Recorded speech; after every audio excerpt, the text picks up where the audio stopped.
Shalom. Quick note in line with what Lori said. Most of you don't know that the name of Jesus is Yeshua. There was no Jesus till 1611. Did y'all know that? There was no J in the English language until 1611. Jesus was invented in 1611. His name is Yeshua. He says in the Bible, call me by my name. If you want to call him by his true name, it's Yeshua. He lived a long time before 1611. That's why she brought it up. Peter's going to speak to you tonight. He's going to ask you a question. Can you forgive? It's one of the most important questions that will ever be asked to you in your entire life. Because how you answer and respond to that question is going to determine how you live the rest of your life. You'll either be bound up or you'll be set free.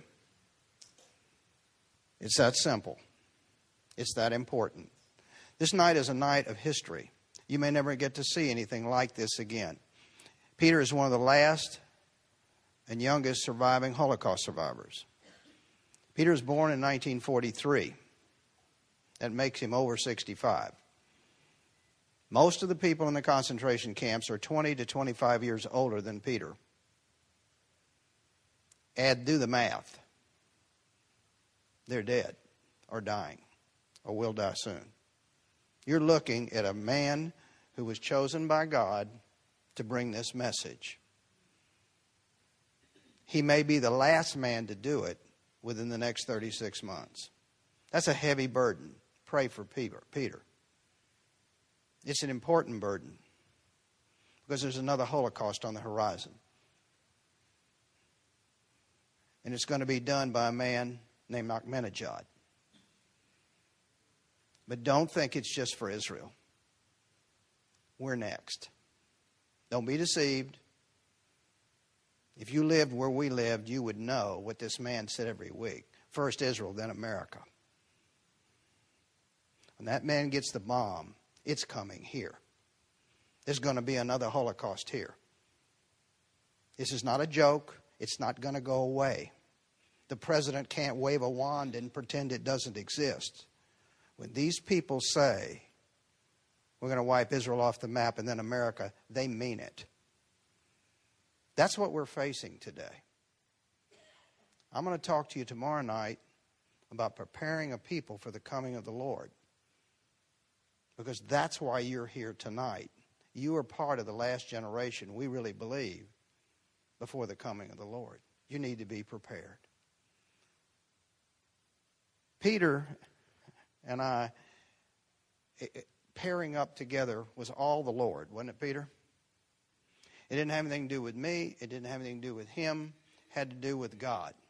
Has God ever arranged circumstances in your life where you knew it was God? Yeah. Well, what brought Peter and I together was a building in a cornfield in Missouri. A cornfield. We went to a small town in Missouri to my wife's 50th high school reunion, and a farmer called me and said, I'm not just a farmer, I'm a pastor. Would you come to our little church and preach Sunday about Israel? And I agreed. And after it was over, he asked us to come to his farmhouse, which was further in the country. And in the middle of a cornfield was a house, grain bins, and a big building. And as we drove up to this building, Linda said to me, do you see what I see? And if we hadn't lived in Israel, we wouldn't know what we were looking at. But this man had constructed an operating olive press in front of the building. There are no olives in Missouri.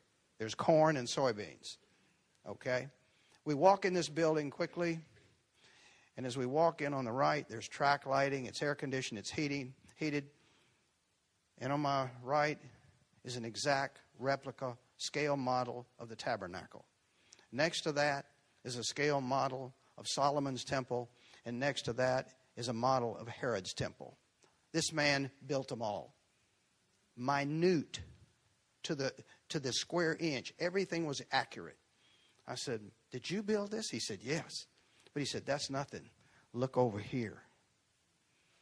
And I look, and if I had false teeth, they'd have fallen out. There to my left was a exact replica of the Ark of the Covenant, painted in gold with the cherubim on it.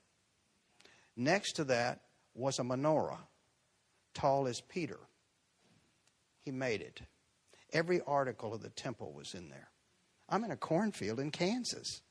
I said to my wife, Missouri, I have to get a picture next to this Ark of the Covenant because I want to send some friends an email and say I found it in a cornfield. But there it was. There was a Torah scroll on a table. Torah scrolls, you can't get one for less than $50,000. They're all done by hand. There was a mannequin with all of the elements of the high priest. Everything was there. There was a tables with Israeli flags. And he said, I had a Shabbat, a Sabbath service here for 25 farmers who didn't even know what the Sabbath was. Then he says, I got one more thing to show you. And it was a harp. It was a David's harp made in Jerusalem. It's about this high. He says, this is unbelievable. Come outside. He takes us outside and up on this little hill, and he holds the harp up in the wind, and it plays. You talk about give you goosebumps. If I had hair, it would have stood up. Well, when we left that building, because everything in it, I said to this man, do you know who Bezalel was in the Bible? Bezalel was the first man God put his spirit on, and so he could construct the articles of the temple. I said, the spirit of Bezalel's on you. He said, it is. I said, why did you do this? I'm looking at a building that had to cost $75,000 to $100,000. He's a farmer. And all the articles in here he made. We had no idea what the Lord had, but we knew God was up to something, and we need to pay attention. 2 months later, we were to fly to Houston. And 2 days before we fly, the farmer says, I sent you a package. In it was a DVD and a book. It was Peter's DVD and his book that you can acquire back there. Well, we looked at the DVD, read the book in one day, and we knew life for us was about to change. We went to Houston. The farmer calls and says, Peter is moving from Kansas City to Houston, and he just moved, and I gave him your phone number. Hang up the phone. Who calls? Peter. He says, what you doing today? Oh, nothing much, Peter. Thought we might spend the day with you. And as we're driving, because he lives in North Houston, which is about a drive of 45 minutes, Linda says to me, we're going to be ministering with this man. I know it. Now, if you knew my wife, when my wife says something prophetic, I'll really pay attention. Because 99 times out of 100, she's right. So we spend the day with him, and as I'm leaving, he puts his arm around me and says, the Holy Spirit told me we're supposed to minister together. And we have. We just had a conference in Houston. Same as this. It was Friday night and Saturday. People were set free. Lives changed so dramatically. And you're in for something tonight that is life-changing. God brought you here for a reason. It's an honor for me to be able to introduce my brother because he has changed my life and my wife's life.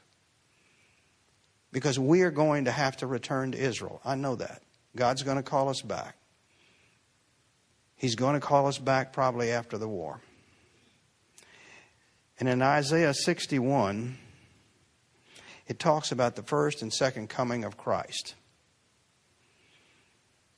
Jesus said, the Spirit of the Lord is upon me, because the Lord has anointed me to preach good tidings to the poor. He has sent me to heal the brokenhearted, to proclaim liberty to the captives, the opening of the prisons to those who are bound, and to proclaim the acceptable year of the Lord. Now that's in the New Testament too. It says, and then he closed the book. and said to the Jews, today this prophecy has been fulfilled in your before you. He stopped in the middle of verse 2 because that was his first coming. The second coming, it says, and to proclaim the day of the Lord's vengeance, then to comfort all who mourn, to console those who mourn in Zion, to give them beauty for ashes, the oil of joy for mourning, the garment of praise for the spirit of heaviness, that they may be called trees of righteousness, the planting of the Lord, that he may be glorified. We know when we go back to Israel, we're going to have to comfort those who mourn in Zion.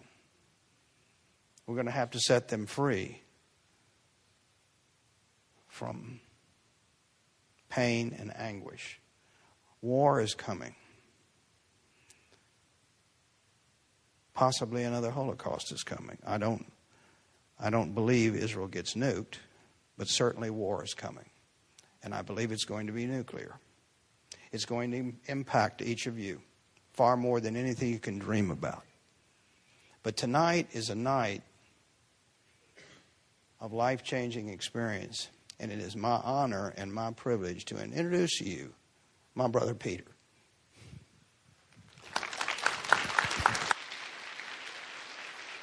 Oh, get him. Yeah, no.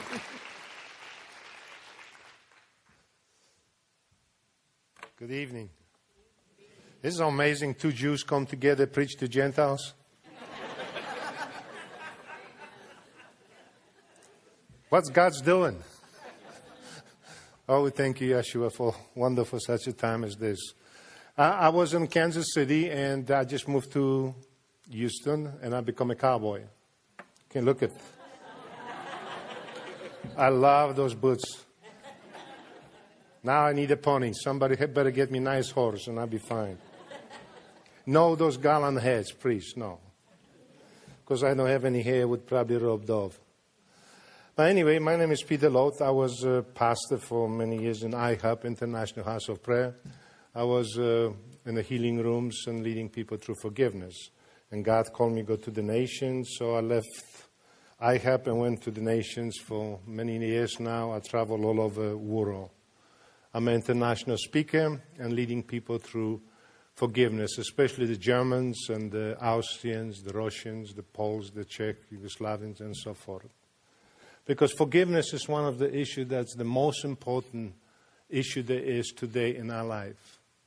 Because we are chain-bound to that sin of sins.